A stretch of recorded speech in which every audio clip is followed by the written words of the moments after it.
Hi folks, I would like to do a book review on a book that I read some time ago. It's called The Siren Call of Hungry Ghosts, a riveting investigation into channeling and spirit guides. I read this some time back, around about 2004. Wrote a little bit of a review on it for my website. But for those of you that haven't read that, those of you who haven't heard of this book, I just thought it would be useful to make this YouTube video because I can highly recommend this book. Really fascinating read, and I've got to say it's right up there with my all-time favourite books. Now, the guy that wrote this, he wasn't a Christian. He was an author and an investigative journalist. His name is Joe Fisher. Because of his skepticism as a journalist, it makes it all the more fascinating when you see the conclusions that he comes to at the end of his time in examining all this that are very similar to that of Christianity. As I say, this guy wasn't a Christian, but his views and his conclusions really do sound very similar to a Christian view on what the identity of these spirit guides were. So it really is fascinating.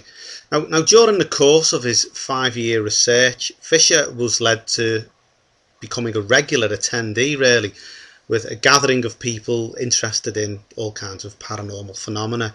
Now, it was here that he was introduced to a number of these spirit entities, including his own spirit guide, a spirit that claimed to be that of a Greek lady who was actually a former lover of his in a past life that they shared together. Now, Fisher became more and more convinced of the truthfulness of the claims of his guide and the other guides, which spoke through the medium, especially since some of the information that was transmitted appeared to be uncannily accurate. Now, as he continued to check the information he was provided with, the geographical data, the historical facts, dates, times, people, places and events, in library archives, various places where he could go and study these things, doubts did eventually to arise in his mind, because it soon became more and more apparent that significant pieces of key information was either extremely conspicuous by its absence or directly contradicted what he had been told earlier. Fisher's doubts grew more so when he measured the claims of his own guide against those of other popular mediums. Although the spirits that spoke through the various mediums he met claimed to be in contact with his own spirit guide, much of the information that they provided contradicted one another. As a result of all the conflicting information, Fisher began to feel that these spirits were either at best guessing or at worst deliberately lying. After lengthy, in-depth research and becoming more and more frustrated with the many contradictions and blatant lies of the spirit guides, Fisher challenges the spirits with the findings of his research that he has uncovered. The response of the guides, however, was not to admit falsehood, but rather to be slippery, evasive and downright arrogant and defensive. Eventually, Fisher meets up with a former member of the channeling group, a man called Sanford Ellison, who had previously offered to tell him of the other side of the story of the spirit guides.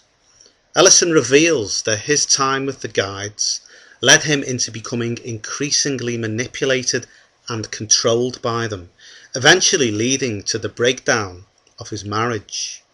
He explains to Fisher how the guides demanded more and more of his time, while at the same time poisoning his mind against his wife. He was, in effect, turned into a puppet on a string by them, ready to jump to do their bidding. It was only when he made the break from their control that his former relationship with his wife was restored. Looking back on his dealings with the guides, Fisher was able to see how they worked.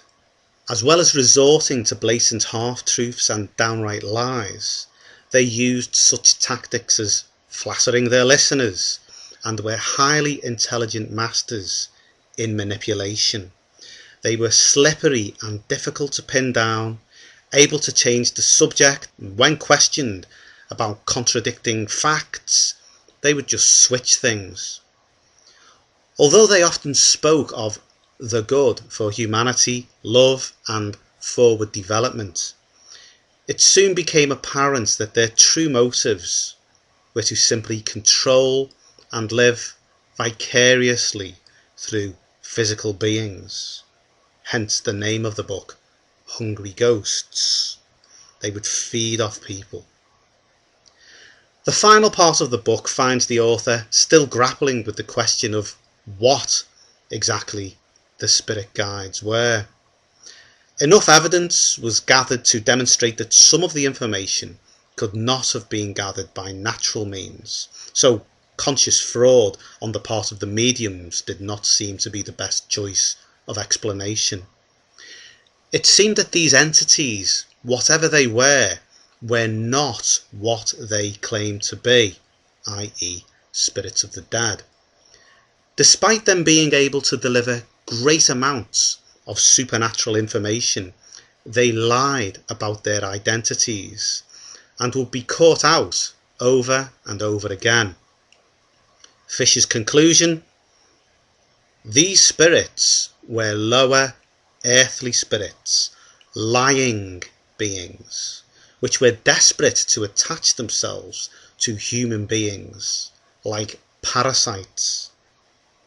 Fisher recognised that others have also come to this conclusion through the ages.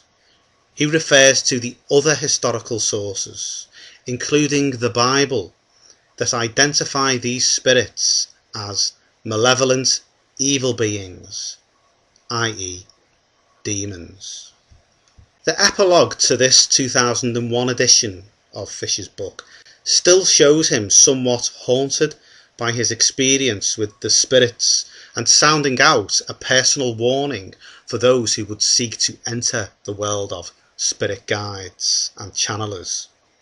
But in that same year, tragedy was to strike. The publishers of Joe Fisher's book, Paraview Press, explain how the author eventually took his own life after being tormented by the spirits he had been in contact with. The publishers further explain how it is all the more incredible that Fisher took his life, as he was known as one who wrote against suicide in a previous book that he had authored. Quote, troubled by personal problems as well as by the spirits he claimed to have angered in writing The Siren Call of Hungry Ghosts, Joe Fisher took his own life on May the 9th, 2001. End quote. www.paraview.com/Fisher/index.htm. Although brought up in a family that had some Bible-based beliefs, I believe his mother was a Jehovah's Witness, he was not a Christian himself, but rather one who leant more towards New Age beliefs and practices. This is reflected in his other books. One was on reincarnation. Now, as such, he could not be accused of being biased against the practice of mediumship. He started off as a sceptical and objective inquirer, an investigative journalist, eventually to become a believer in the phenomena of spirit contact, but found that the spirits that he was in touch with were not what they claimed to be. His conclusion was that these spirits were real but lied about their identity. They were demons, lying spirits. Jesus himself said that Satan is a liar and the father of lies. There is a warning here for every person who is either involved or thinking about contacting spirit guides through spiritualists, mediums or channelers. Although a lot of these people might have good intentions, and a lot of people who seek them out might be grieving, the truth is it is dangerous. These spirits are not what they claim to be.